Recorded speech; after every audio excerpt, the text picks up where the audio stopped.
There are plenty of videos out there that compare the features of Google Home and Alexa to see which one is better. In this video, I'm going to compare the two, but only relating to their smart home capabilities. Now, let's start by how customizable Google Home and Alexa are. For example, when I use Google with the IFTTT app, I can customize commands to give it. Like, I can tell it it's time to work out. Okay, Google, workout time. You're looking better already. And then it will turn on all my gym lights, it will open my garage, and then it will play a workout playlist. Then I can also have Google give me a custom reply back, like, you're looking better already, or go get 'em, or whatever you want. Now Alexa, it sounds lame because you have to use the word trigger first. So I would have to say, Alexa, trigger workout mode, or trigger dim lights. But with Google, I don't have to use the word trigger. And what's even worse for Alexa is there is no way to make a custom response back. They use something like that says like triggering the IFTTT app. Alexa, trigger workout time. Sending that to IFTTT. So with Google, you're able to customize its response and also how it works with other bigger smart home apps, because you will be using those quite a bit in your smart home automation. Let's talk about the importance of hubs. Alexa has a hub built into it and Google does not. Alexa has its own built-in Zigbee hub. For newbies, Zigbee is like a language smart devices can speak. Z-Wave is another language and Wi-Fi can be another language. So that means if all you ever want to buy is Zigbee smart devices, then Alexa will work great for you because you'll save a little bit of money not having to buy an extra hub. Google Home bet on the fact that you're going to get another hub anyway, and it did not build a hub into their system. So with respect to hubs, Alexa is better for beginners that want to use Zigbee devices, but soon this feature becomes obsolete as you add more devices that aren't Zigbee, and you likely will want other devices if you want very specific things for your smart home. One of the main features when considering smart home devices is how they control your TV. Let me just start by saying Google wins hands down in this category. In fact, this is the main reason why I initially decided to go with Google Home in my home. If you get a Chromecast and subscribe to YouTube TV for your cable, you can just throw your remote away because it is that good. In fact, controlling the TV is better with my voice than a remote.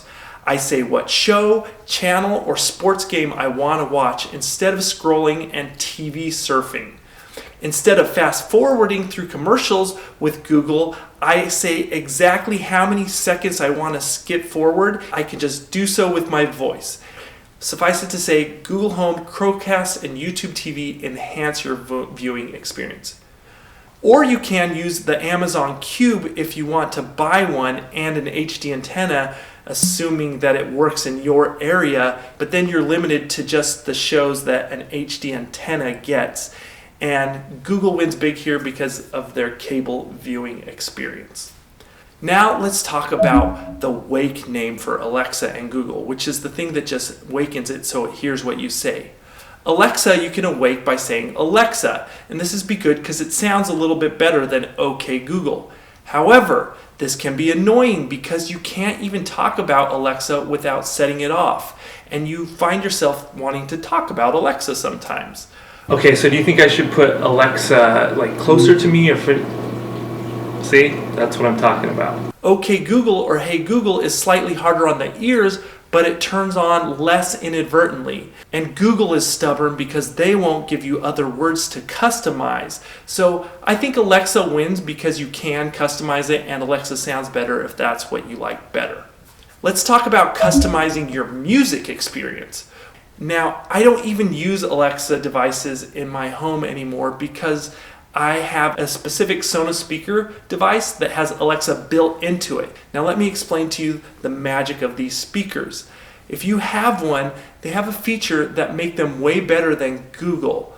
If you watch my other videos, like the one that pops up right now, you will see how you can have one voice command set off a cascade or a sequence of events, not just do one thing. Like I can have it turn on a light and turn on my fireplace, and then at the end I can have it set the mood with music. Okay, Google, set the mood. Ooh la la.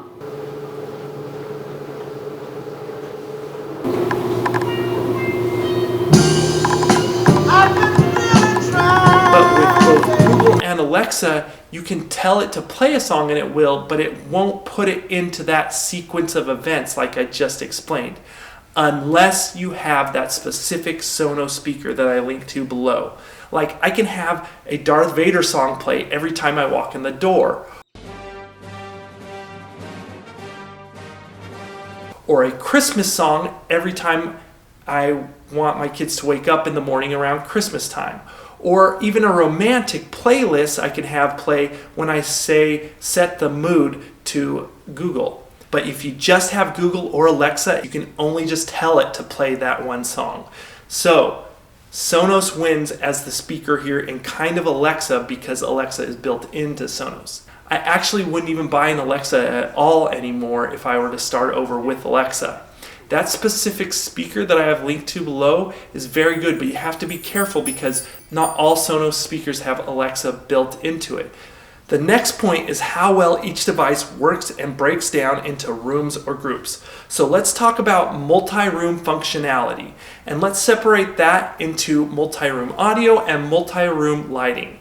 Let's start with multi-room audio for Alexa and Google. There are two big reasons why I like Google's multi-room audio better. First, every Google device works with their multi-room functionality. Alexa, it doesn't. It sounds awesome and seamless to have Spotify play in my whole house, and as I walk from room to room, it's like a surround sound speaker in my whole house. Okay, Google, play Don't Stop Me Now. Do you still want to play that on all Googles? Yes. Okay, Don't Stop Me Now from Spotify. Playing on all Googles. The second reason that I love Google is that I can have a device be in one room and also is part of a group in another room. Let me explain.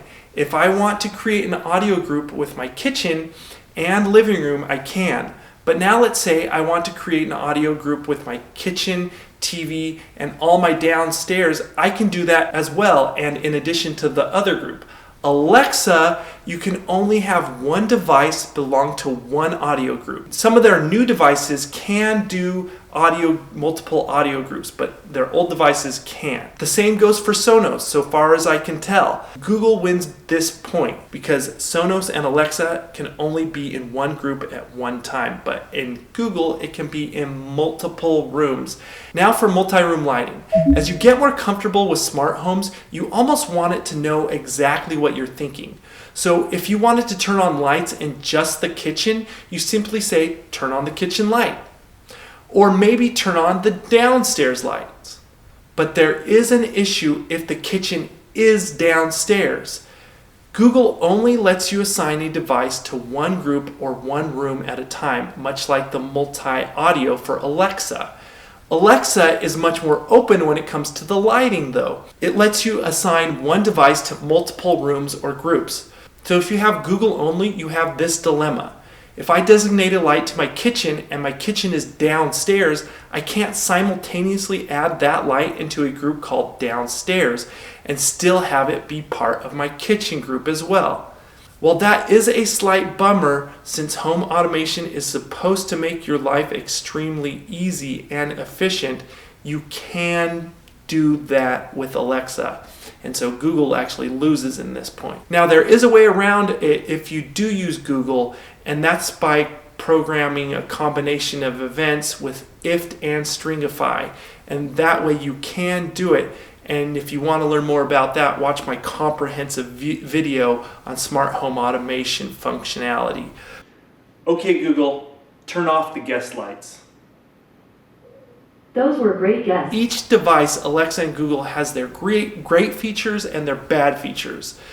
You can just save the hassle and buy both if you want, But hopefully you know which device to buy now and which works best for you, because that is what this channel is all about, helping you make smart purchases. Subscribe to my channel and like this video if I did so. If you have any questions you want me to answer in a future video, write it in the comments below. See you in the next video.